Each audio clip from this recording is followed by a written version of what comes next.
Hi friends, welcome to our channel. ఈరోజు ఈ వీడియోలో కాకతీయ యూనివర్సిటీ వారికి అప్డేట్ అండి. నిన్న రీసెంట్గా ఎగ్జామ్స్ టైం టేబుల్ అనేది రిలీజ్ చేశారు కదా. ఈరోజు సెంటర్ లిస్ట్ అనేది వచ్చింది. ఇక్కడ మీ కాలేజ్ లేదా కాలేజ్ కోడ్ అంటే హాల్ టికెట్ నెంబర్ ఉంటుంది కదా, స్టార్టింగ్ 3 డిజిట్స్ అవి ఎంటర్ చేస్తే మీకు ఏ సెంటర్ పడింది ఏంటి అనేది తెలుస్తుంది. అంతేకాకుండా కొన్ని కాలేజెస్ పేరు దాంట్లో కనిపించడం లేదు అంటున్నారు కదా. అయితే కాలేజెస్ యూనివర్సిటీకి ఫీజు పే చేయలేదు. సో ఈ 2-3 డేస్లో యూనివర్సిటీకి ఏమన్నా పే చేస్తాయేమో. ఎందుకంటే చాలా కాలేజెస్ యూనివర్సిటీకి ఎగ్జామ్ ఫీజు అనేది పే చేశాయి. కాబట్టి ఎగ్జామ్స్ అనేవి ఇక పోస్ట్ పోన్ అయ్యే అవకాశం అయితే ఏం లేదు. ఇక రిజల్ట్ వచ్చే టైంలో అప్పుడేమైనా ఆపే ఛాన్సెస్ అయితే ఉన్నాయి రీఎంబర్స్మెంట్ గురించి. ప్రజెంట్ అయితే ఎగ్జామ్స్ అయితే ఉన్నాయి. సెంటర్ లిస్ట్ అనేది వచ్చింది, చెక్ చేసుకోండి.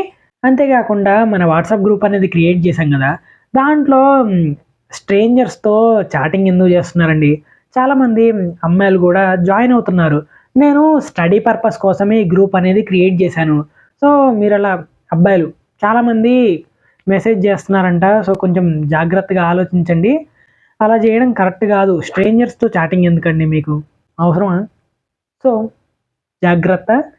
ఈసారి నుంచి స్ట్రేంజర్స్తో మెసేజ్ చేయడం అయితే ఆపేసి చదువుకుంటే మంచిది. సెంటర్ లిస్ట్ పీడిఎఫ్ అనేది మన టెలిగ్రామ్ ఛానల్లో అప్లోడ్ చేశాను, చూడండి. జాయిన్ అవ్వడానికి అయితే ట్రై చేయండి. ఇక ఇంపార్టెంట్ క్వశ్చన్స్, మెటీరియల్స్ అనేవి మన టెలిగ్రామ్ ఛానల్లో ఉన్నాయి, ఒకసారి చెక్ చేయండి. అంతేకాకుండా ఈ వీడియోని మీ ఫ్రెండ్స్కి కూడా షేర్ చేయండి, యూజ్ అవుతుంది. సో చివరిగా ఇదండి వీడియో అనేది. Thanks for watching.